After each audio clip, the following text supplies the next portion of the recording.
Hi guys, it's Nick, the ASMR nerd.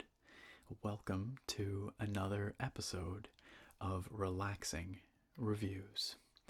Today I'm going to be taking a look at another mechanical keyboard. It's been a few weeks at least since I did, so it's about time we looked at another mechanical keyboard here. And the keyboard in question today is, once again, interesting, very interesting. Today I'm going to be taking a look at the Mantistek GK2 mechanical keyboard. And when I requested this model in for review, I didn't actually expect that it would turn out to be such an interesting board. However, in the intervening time, in the time that it took the board to get here and for me to test it out, there have been some interesting developments around this board. It came to light recently, about 2 weeks prior to the time of filming, that the software that is offered with this board, which is called Mantistek's Cloud Driver software, appeared to have something that looked an awful lot like a keylogger in it. And that is bad. That is potentially really, really bad. That's a huge breach of privacy. And what it looked like was that this keylogger was recording users' keystrokes and sending them off unencrypted, no less, to some random server in China. And everybody immediately assumed the worst. And that's fair, of course, you know. That is a very severe privacy concern.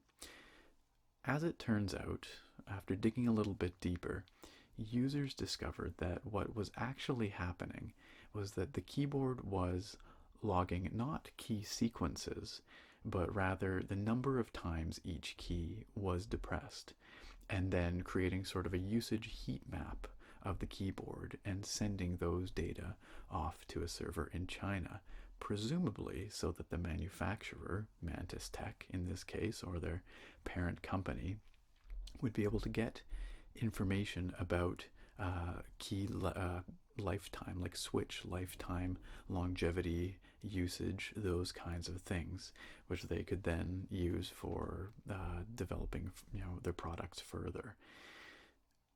That's a little bit less malicious than a straight up keylogger sending your passwords and personal information and things like that to some random place. But it's still a breach of privacy because the software does not inform the user that this is the case, that these data are being logged and sent, these key press data.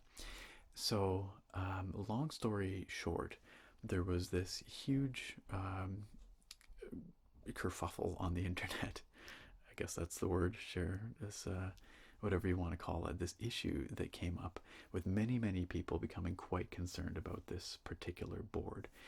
I was among them because it turned out that I had just actually the day before the story broke, I had installed this cloud driver software, and I was testing it out so that I could talk to you guys about it. Needless to say, I have since uninstalled the software. I have no intention of reinstalling the software because even if it's not logging key sequences, I'm still not comfortable installing something that's sending my data of some kind away without informing me and without requesting my consent. And so this is the first time that I will not be testing the software of a keyboard that I'm reviewing here on the channel. I hope all of you can understand why. And this is my word of warning to you. If you do, in fact, decide to purchase this keyboard after this review, do not install the software. It is not worth it. And really, this highlights a much broader problem. And this is something I've thought about before, since I'm in a position where I'm receiving a lot of these products, primarily that are manufactured in China, and that have these software packages, these drivers associated with them, that have very little quality control, and there's not a lot of accountability amongst these companies that that distribute this software. And so security concerns have come to mind before, and this particular instance just kind of crystallizes them for me. And so going ahead, I'm going to have to think long and hard about how I'm going to review the software for you guys on similar products. Ideally, what I'd like to be able to do is check it to make sure that it is, in fact, safe for my usage, but for your usage as well, because I think that is a critical part of a review. Now that this issue has been sort of brought to the broader attention, and my attention in particular. So I'm going to have to think about what that's going to mean for future reviews. For this review, as I said, I will not be reviewing the Cloud Driver software, and I strongly recommend that you do not install it for the reasons previously explained. Anyway, all that being said, the board that I'm looking at today, the actual physical board by itself, is a fine product to use. It's clean, it's not going to send away your information. It works just great with Windows default drivers. It is a full-size 104 key mechanical keyboard. It's got RGB backlighting. It's available with a variety of switch types, including Outemu browns, blacks, blues, and reds. I'll be reviewing the version with Outemu brown switches today, which is interesting to me because I've not used a board with Outemu brown switches before. And it's available in a few different colors. The metal back plate on the board is available in, I think, sort of a gunmetal gray, a blue, and a red as well. It's got a few other features like N-key rollover, double shot ABS keycaps, those sorts of things. So it looks like a pretty solid board at first glance. And here's the kicker. It's only $55 US. The particular board that I'm reviewing here today was very kindly provided by banggood.com. And as I always like to let you know, if you'd like to check out this board in more detail, as this review is carrying on, there is of course a link down in the video description that you can click through on to take a look at it. And there's also timestamps down there for the various parts of the review so that you can skip around. As usual, the first part will be the unboxing of the board and the detailed inspection of the hardware and packaging. The second part is going to be a look at the lighting, the RGB backlighting. The third part is going to be a typing test. The fourth part would be looking at the software, but as I mentioned, I will not be doing that as part of this review. And then the final part will be a summary of the pros and cons of this particular product. I will also highlight in that portion what features you will not have access to if you're not using the software. Okay, I think I've spoken more in this introduction than any other introduction before, but I felt it was very important to explain to you what the deal with this board is, give you a little public service announcement about the software, and explain why I won't be reviewing the software component. All right, let's take a look at the board itself, Mantistek GK2 mechanical keyboard. And here we have Mantistek GK2 keyboard in its very Spartan box. This is reminiscent of a variety of other products that we've looked at here on the channel, really. Just this very simple brown box. It has the Mantistek logo on the front, which actually looks a lot less ridiculous than some of the logos we've seen from other companies. The name Mantistek is a little bit silly. Like praying mantis, I guess, is what they're going for. But anyway, it's fine. It's inoffensive. Otherwise, nothing else on the top of the box. What we do have, though, on the flap is the wording mechanical keyboard, in case there was any doubt. Another Mantistek logo over here.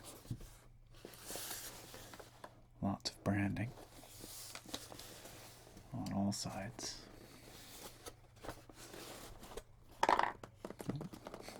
Something's rattling inside. Okay, here we've got some information. 104 keys, RGB backlit, N-key rollover. What does that say? I'm looking at it backwards. Double injection. So the keycaps are ABS double shot keycaps. And then programmable, it says over here. Now, that's going to be somewhat limited by not using the software, as I've alluded to, but I'll talk about that a bit more later. On the back, the back.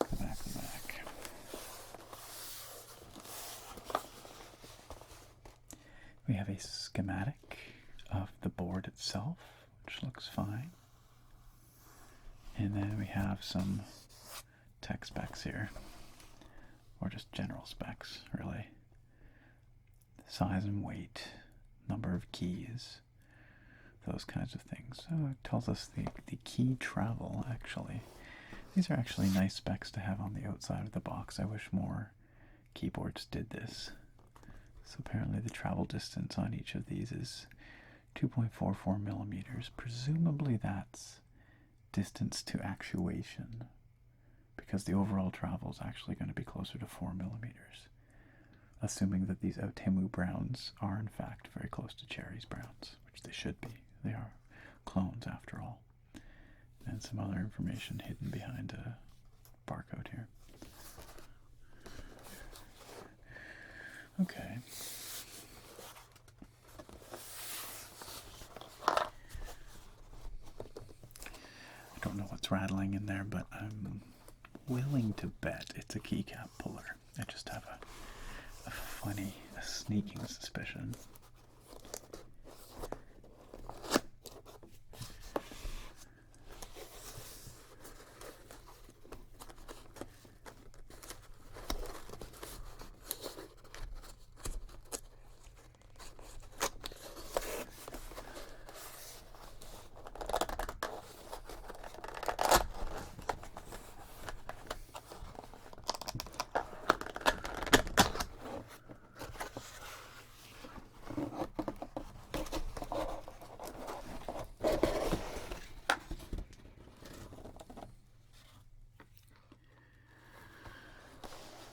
Inside we are met with a similarly simple setup.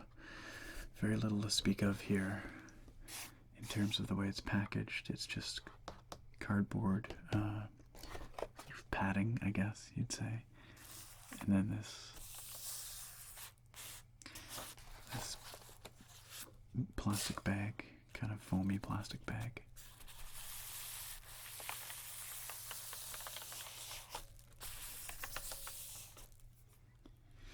And looks like we have an insert that's showing all the keyboard shortcuts, which is great because it looks like there's a lot. And sometimes they can be kind of hard to figure out. And on the back here, it's talking about the software. So,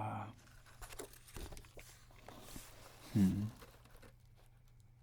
take another look at that in a moment, but first let's just check out what else is in the box.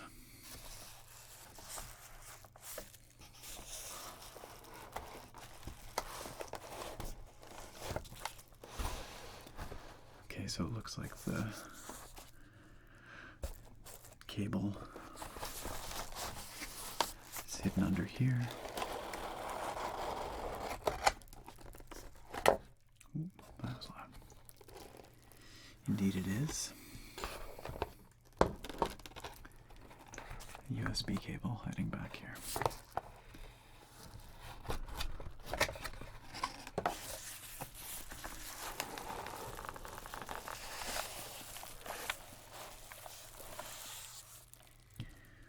just set that board aside for a quick moment while we investigate the rest of this box, but really there's almost nothing in here.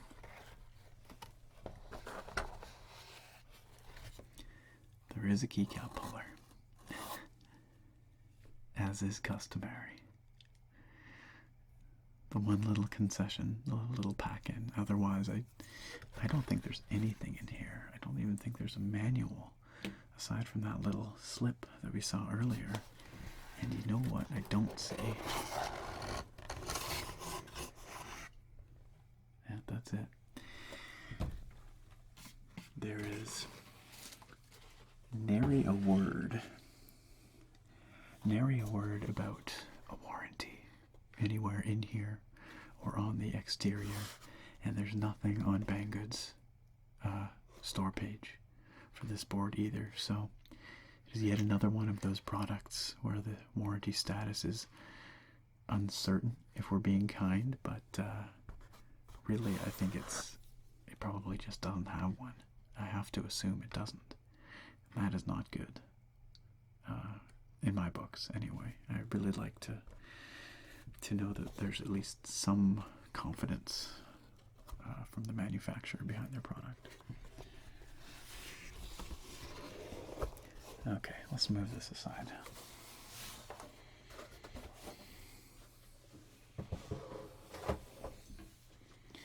So very, very Spartan packaging. Functional, mind you, very functional, but not much in the way of extras or amenities or niceties.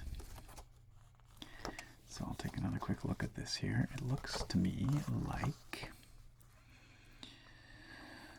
yeah, we've got a lot of keyboard shortcuts here, mostly for controlling the backlighting.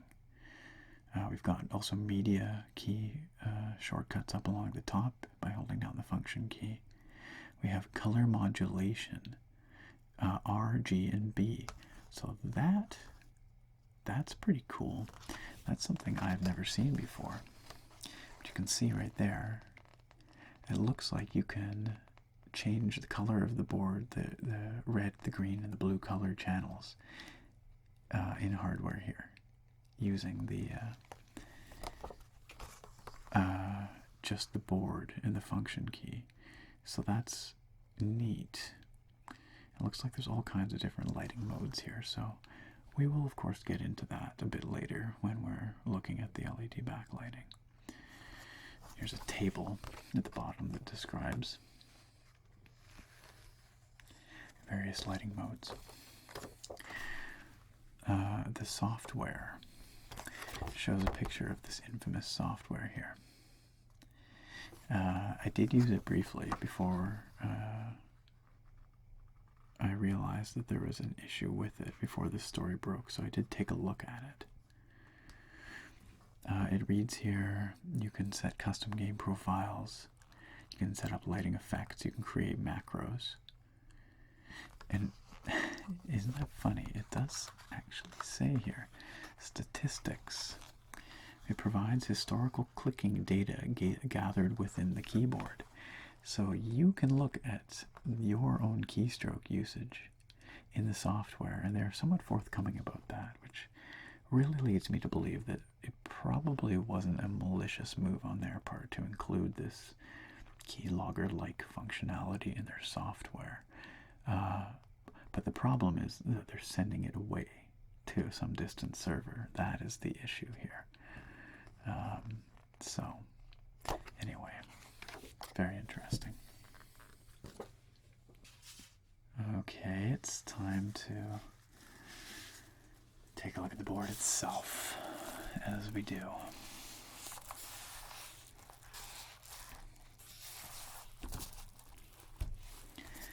Not much in the way of protection here, but it was nestled in a sort of cardboard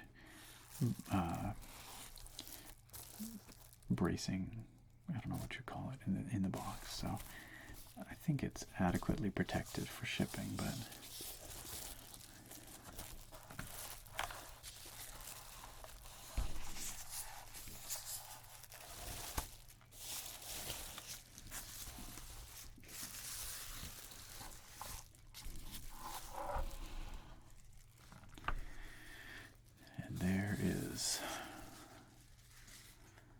beastie. So this is, of course, a full-size keyboard with the numpad included. First impressions of the aesthetics are positive. I think it looks quite nice, actually. We've got this uniform metal backplate, and it's pretty thick, actually. I'll show you here. Hopefully you can see. Let's see if I can get it to focus on the corner there. Come now. There we are.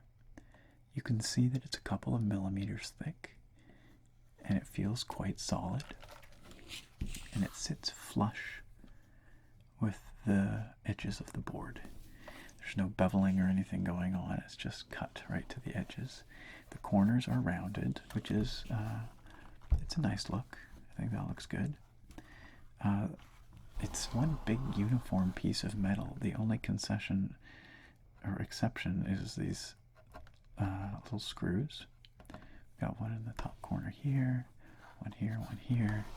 They run along the bottom and along the top as well. But they are silver, and they a little bit brighter and shinier than the gunmetal gray background of the board, but they don't look bad. They give it a somewhat sort of industrial look that I think looks pretty nice. The Mantistek logo is displayed above the arrow key cluster. It looks like it's just printed on. It's just a decal or a decal, if you prefer. And it feels, yeah, it just feels like it's printed on there.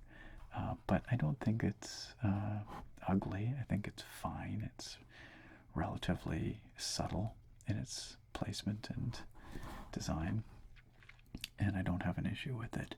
I bet you if you really wanted, you could even remove it with some kind of solvent or something, if that was your thing. But I don't have an issue. And then we have our lock key display LEDs in the upper right of the board, and they look fine. Otherwise, it's quite uniform. The keycaps we'll take a closer look at in a second, but they are they are of the same breed as pretty well every other keycap set we've seen on a Chinese board, with very few exceptions. The Obens and Pro has a different and, in my opinion, superior keycap set. And I believe it was the Motospeed CK103 that had a better set on it as well. But actually, no, you know what? I think that had an identical set to this one, now that I think about it. So, anyway, shared parts, shared sourcing. It happens with these low-cost boards, which means that you get some consistency. You know, they're not bad caps, but I just have never really liked the legends on these things. They just don't really do it for me, but a little too angular and gamery and futuristic, you know. Okay, let's flip this thing over.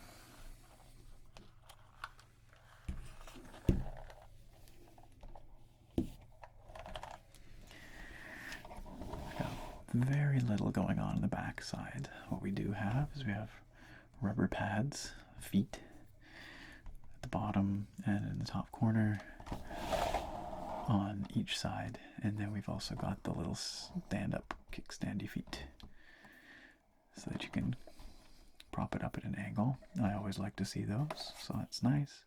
And they too have little rubber runners on them to stop them from slipping.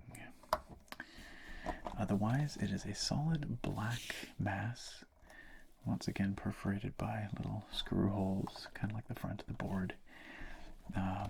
And then in the middle here we have the Mantistek logo, a serial number, some electrical specifications, certifications. And that is all there is to see on the back. material is a textured plastic, lightly textured. Probably ABS, probably the same stuff as the keycaps. The back edge is beveled slightly, so it's got kind of a soft, or like a somewhat glossy beveled edge there, which you're not really going to see when the board's sitting on a table, but it's there. It's not a terribly thick board, as you can see. It's also flat. It has no angle or wedge to it, so if you lay it flat on your desk, it's going to lay perfectly flat, and there is no slope to the keys either. Look, it's pretty well. Okay, the individual rows are sloped, but there's no contouring to the way they're set, sort of row on row.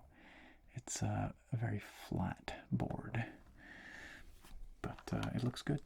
I think that looks nice. And again, you can see that nice thick metal plate below the keycaps there, and you can see those little the Outemu switches just poking out underneath the keycaps. We'll take a look at those in just a moment. But first, let's just talk briefly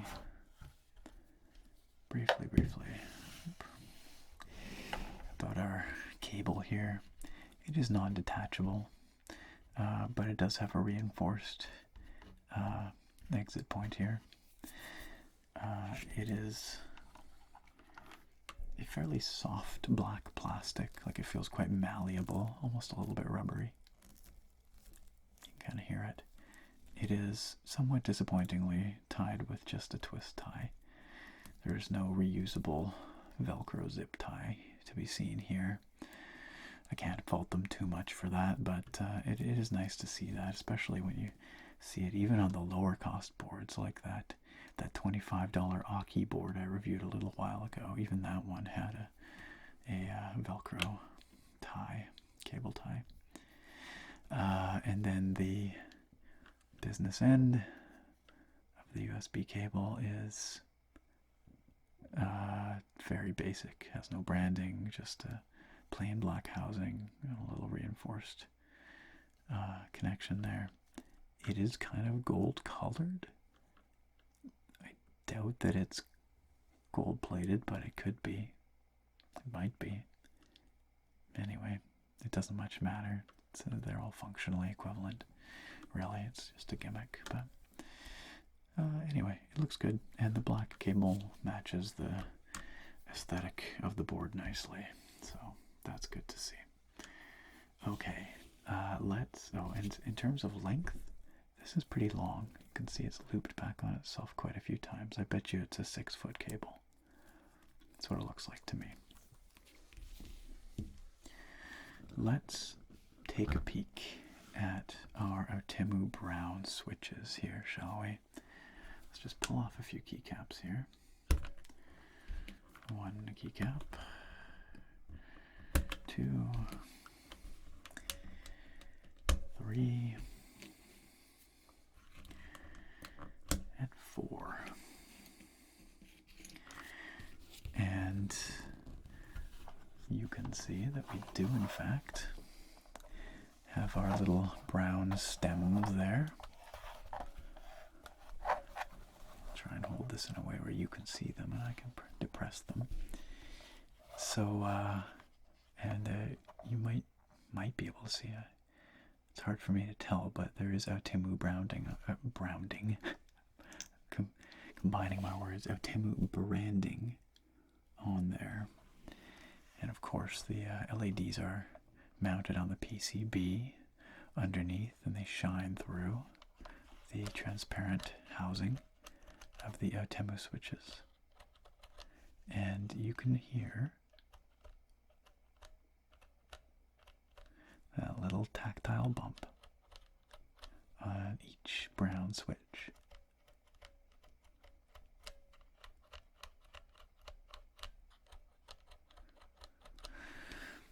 This is my first exposure to Outemu browns, and they feel very close to Cherry's brown switches, the MX browns.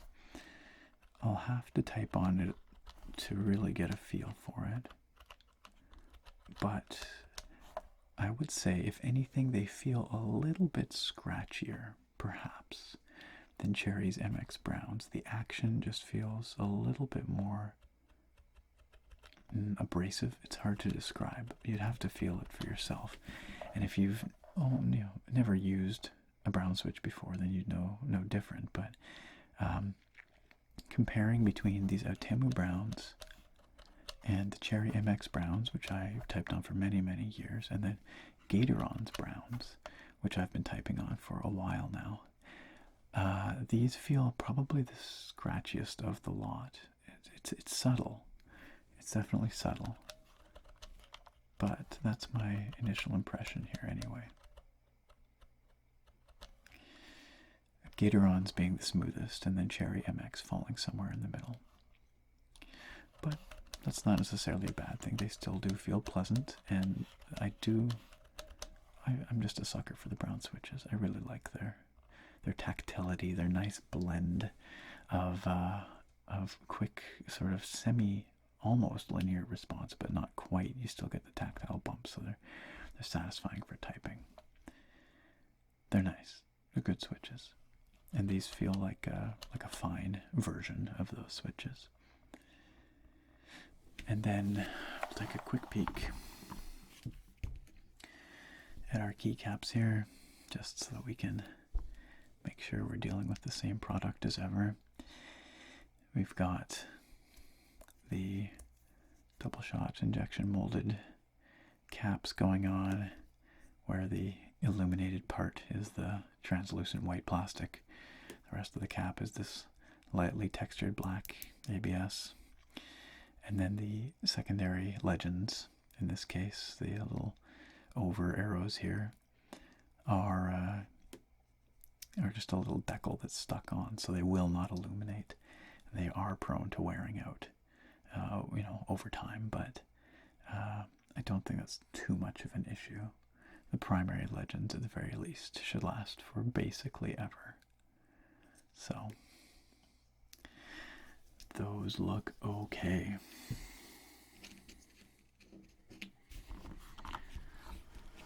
So,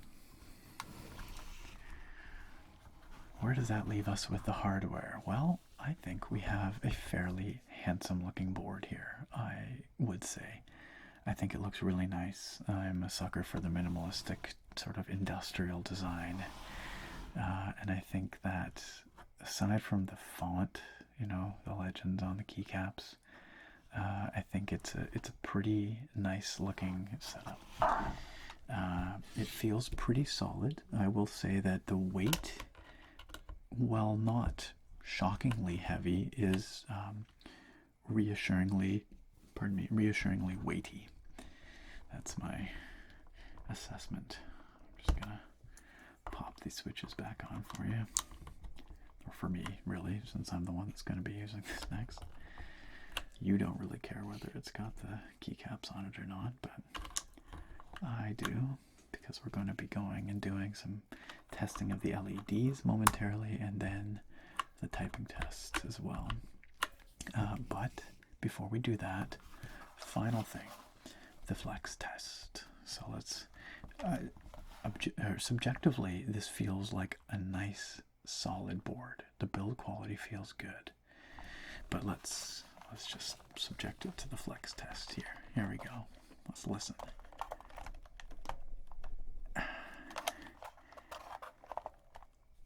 You can see the camera shaking a little bit there as I'm leaning on the table here and flexing.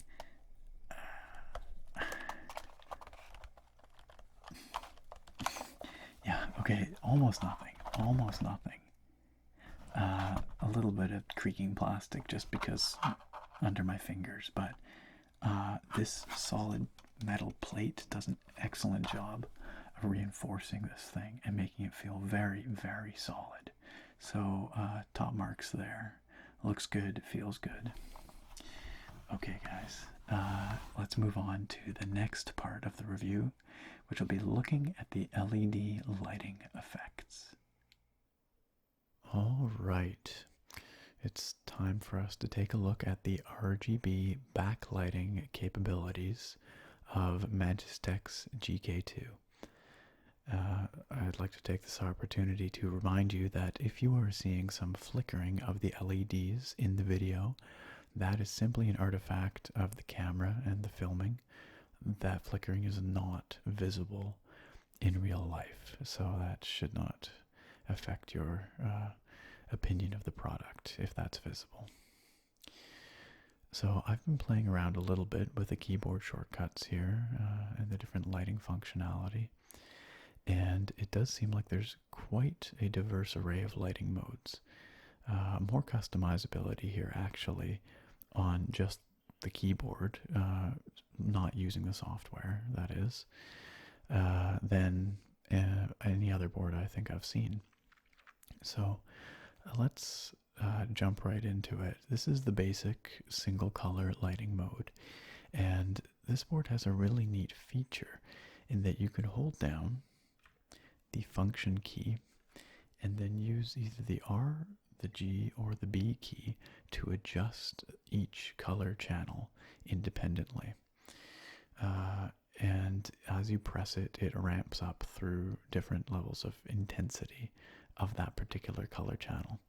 So right now I've obviously got quite a lot of blue going on. Let's just continue to ramp up the blue until at some point, there we go, the blue maxed out and it dropped back down to a low value, a low luminance, I guess, for the blue channel. Let's turn up the red now. So we again hold down function and we press R. We press it a few times and we get that nice saturated red look coming in. Oh, except I think I went too far. There we go. But we could also bring up the blue and we start to get this sort of purpley color going on, pinky purple. So let's top out our blue again there. Let's top out both our blue and our red. So red's all the way down now. Blue is cranked right up. And there we go. Blue's dropped out. Let's bring up the green. So now we're starting to see this nice vivid green.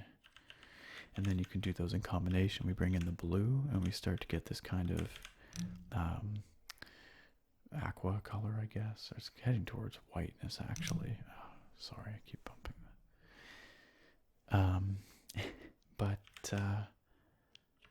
Now let's bring in some red. As you may well know, many of you anyway, I'm quite colorblind actually, so if I'm misidentifying any of these colors, I just have to fall back on that. It's a disability.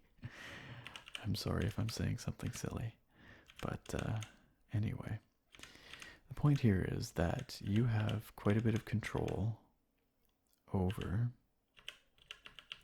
the color of the board using just the options, the hardware options here, without having to resort to the software controls. You probably don't have as much control as you would have with the software, but it's not bad, and with a little bit of work you could dial in the color you want, I imagine. Let's just bring it back to a nice vivid blue, like so. Okay, but that's just the single color lighting mode. We do have other lighting modes here, and for that I'm going to refer to the handy dandy reference slip that Mantistek put in here for the various shortcuts. Okay, so let's move over this way. We go function, we press delete. We've got this, what they call C wave. Multicolored rainbow kind of moving across the board. Function end gives us a raindrop mode. Multicolored raindrops just kind of randomly lighting up different keys.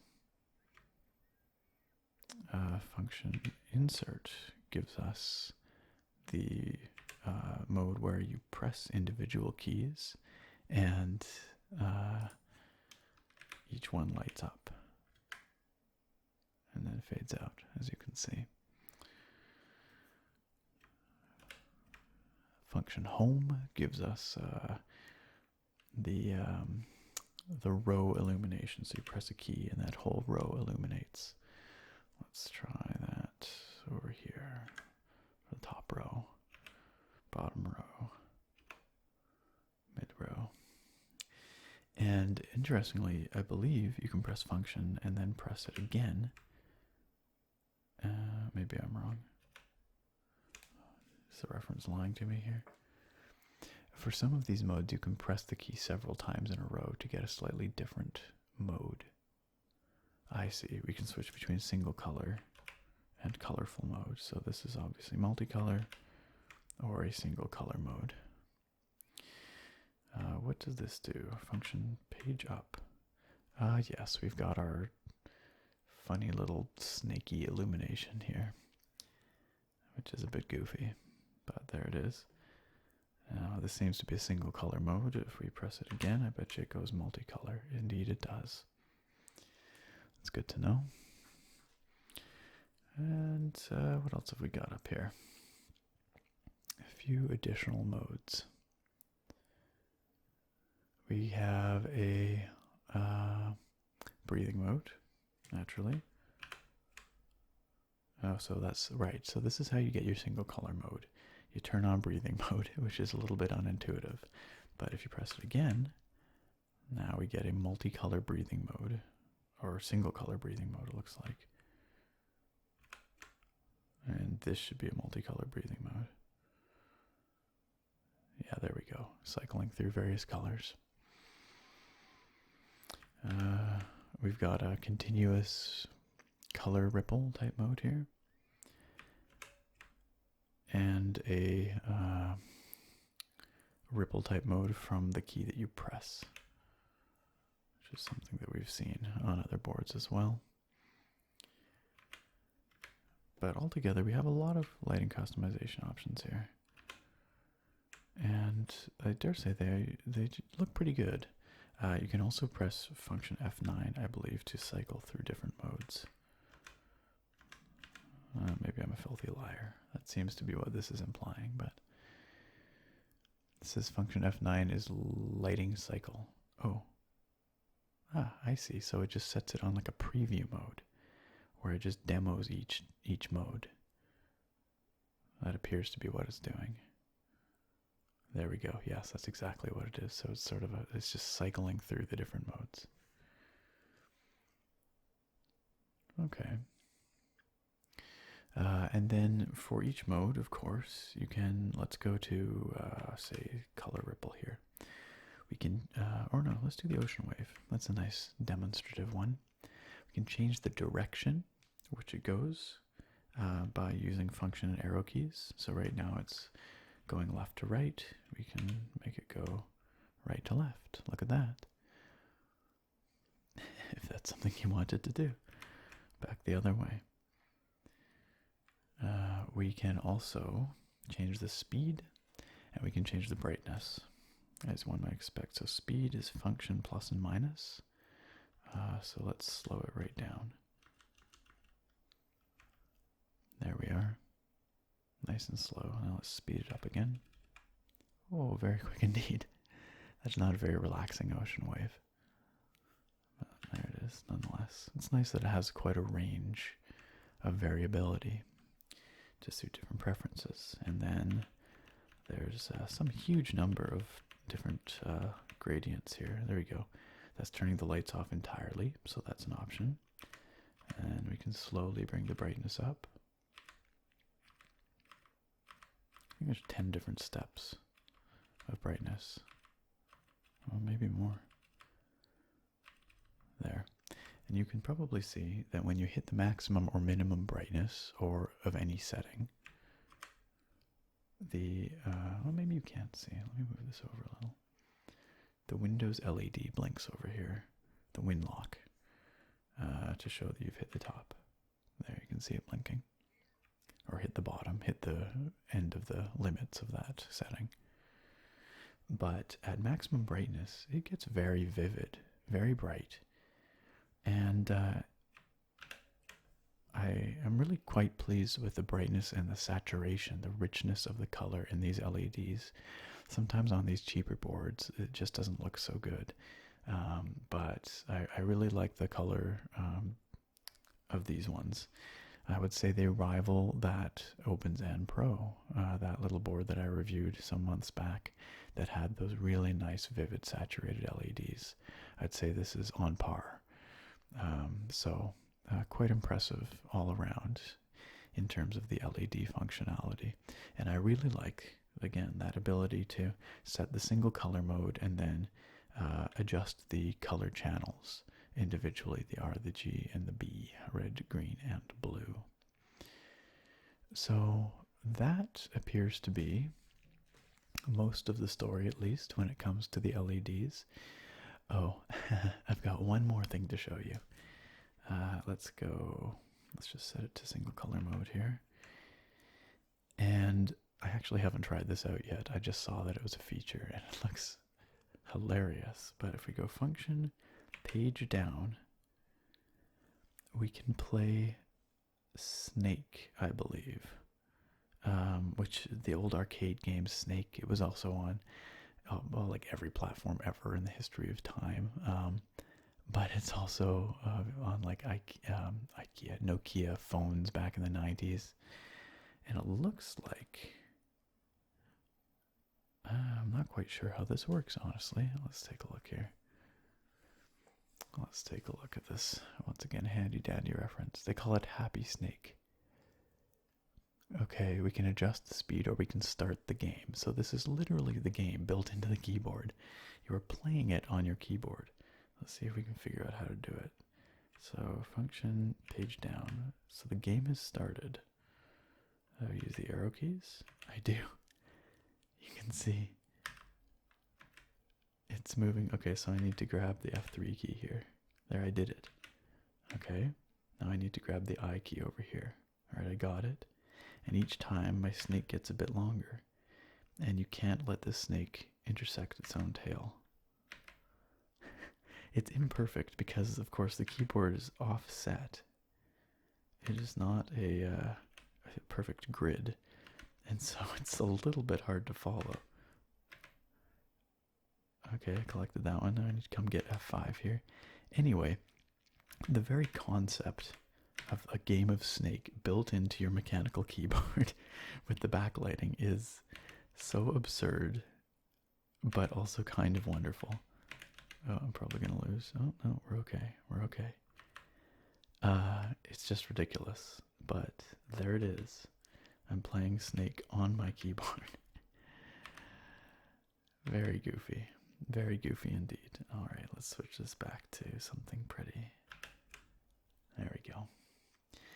Okay, so that is an overview of the RGB backlighting capability of this board. Next up, we're going to do a typing test. So let's have a look and have a listen to how this board sounds.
Alrighty, so here we are at the end of the review. Now, this is the part where I summarize the things I liked about this keyboard and the things I didn't like so much about this keyboard.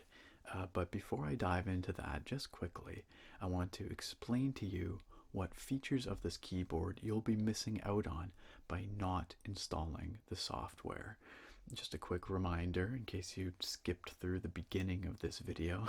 I did talk about this in the introduction, but the software for this keyboard is not safe to install. It is a security risk to your machine and a privacy risk as well, potentially.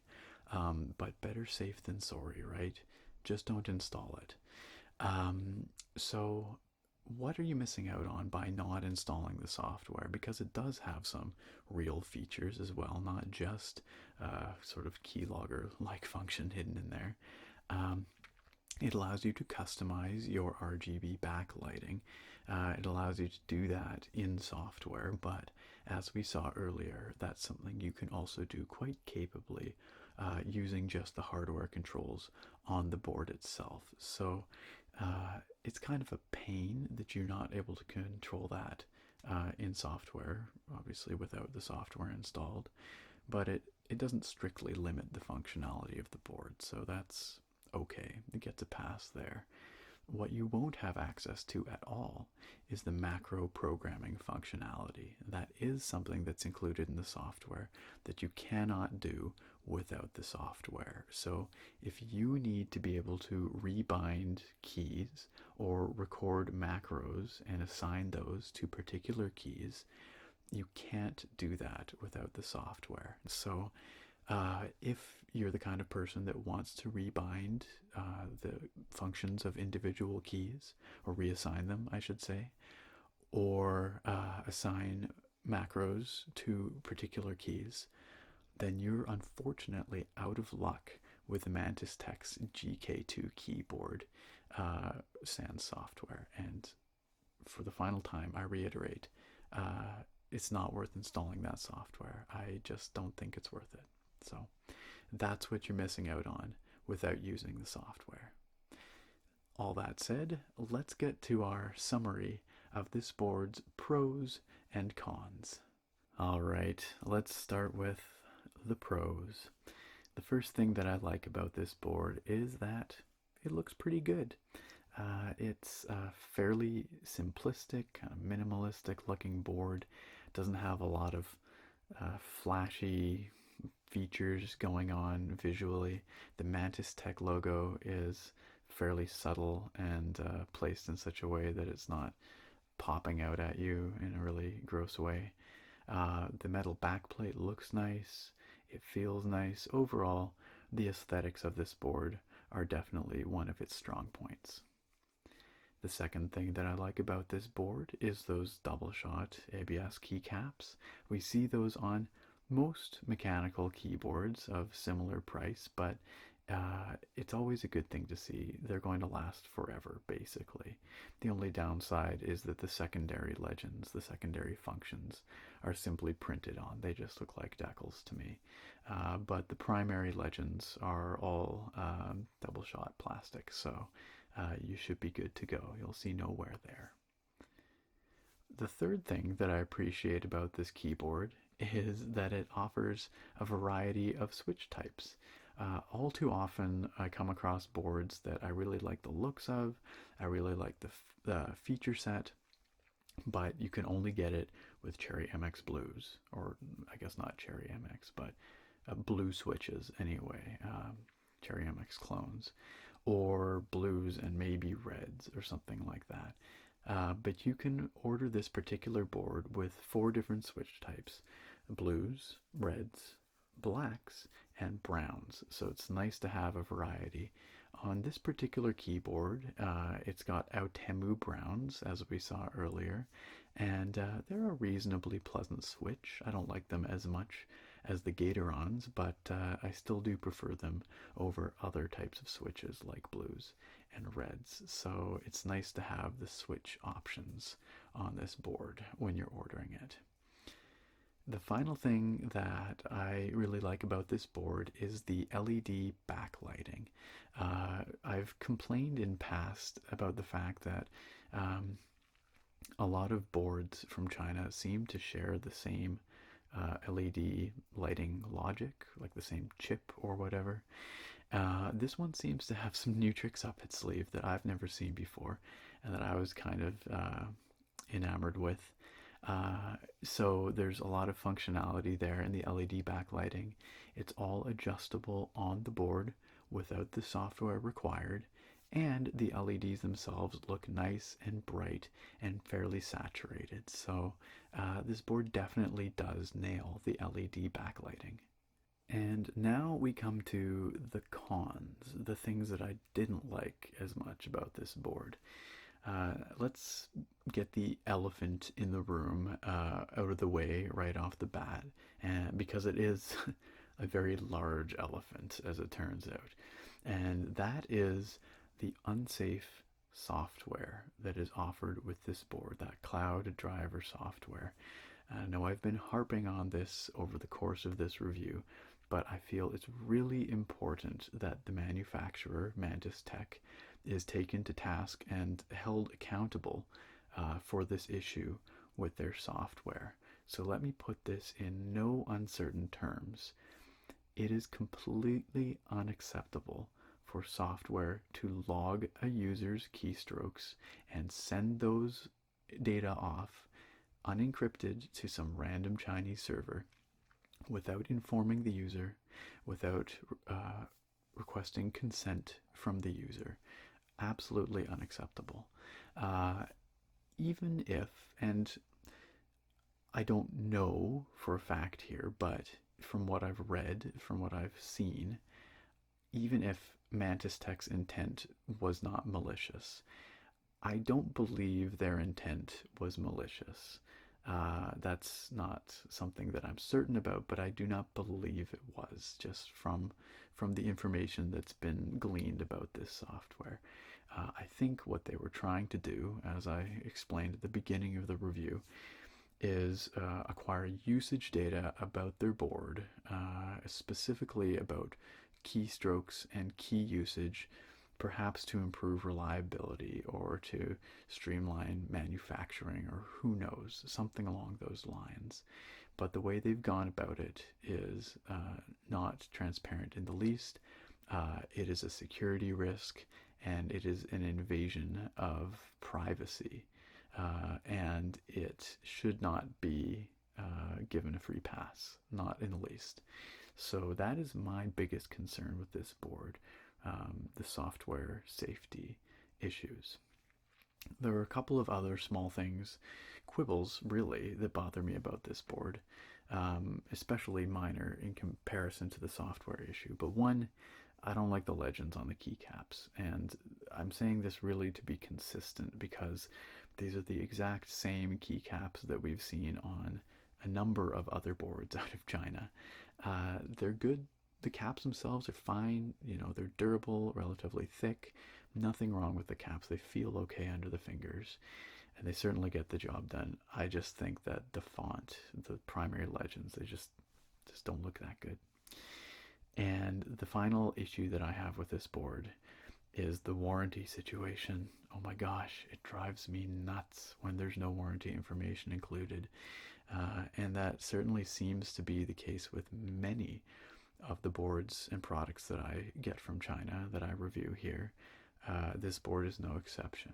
I was able to find nothing about a warranty on Banggood's website where this board is sold, nor was I able to find anything about a warranty within or on the packaging for this product. So, is it warranted? I don't know. Probably not, I guess. If they're not forthcoming with the information, it's probably not. And that is a big issue in my mind. So where does that leave us with Mantistek's GK2 mechanical keyboard?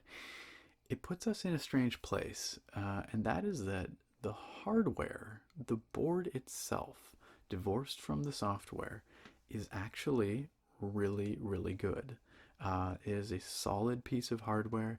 It looks nice. The LEDs and their functionality are excellent. It's available with a variety of switches, and it feels good to type on. And it's available at a very fair price, $55 US. Makes this a very good value product considering its feature set. However, there is that elephant in the room, the issue with the software, the security and privacy concerns presented by the software, and the fact that there are some features that become inaccessible if you don't use that software. And so this puts me in a difficult position. And I guess this is sort of going to be a two-part verdict. If you don't need those features that are software exclusive, like the rebinding of keys and assigning macros, if you just want the board, the hardware, and if you have, this is really the issue, no moral qualms supporting or purchasing a product from a company that seems to have done something, if not malicious, at least a bit deceptive, then I do recommend this keyboard, because I think purely from a hardware perspective, it's actually one of the better budget keyboards that I've reviewed on this channel. That is my honest opinion. However, I personally have a really, really hard time recommending a purchase from a company that is willing to essentially steal data from its customers in one way or another. And you could argue about the morality of I guess till the cows come home, but I just don't feel comfortable recommending this product from this company because of the issues with the software. Ultimately, however, the decision is yours, and I do recommend that you sort of balance out what it means to you, whether you want to support these guys or whether you just simply don't care, you just want a solid board, because it is a solid board. And that's what makes this so frustrating for me. That's really the tragedy of all this, is that the hardware itself is really quite solid. It's really quite good. So ultimately, you have to make that decision for yourself. As I mentioned, there is, of course, a purchase link down in the video description. You can go take a look at the product in more detail on banggood.com and ultimately make that choice if it's something that you want to purchase. Anyway, thanks to Banggood for sending along the review product today. Thanks to all of you for watching the video today. I do hope you found it informative, and of course, I hope you found it relaxing. I look very forward to having all of you back here next time for another episode of relaxing reviews. Bye for now.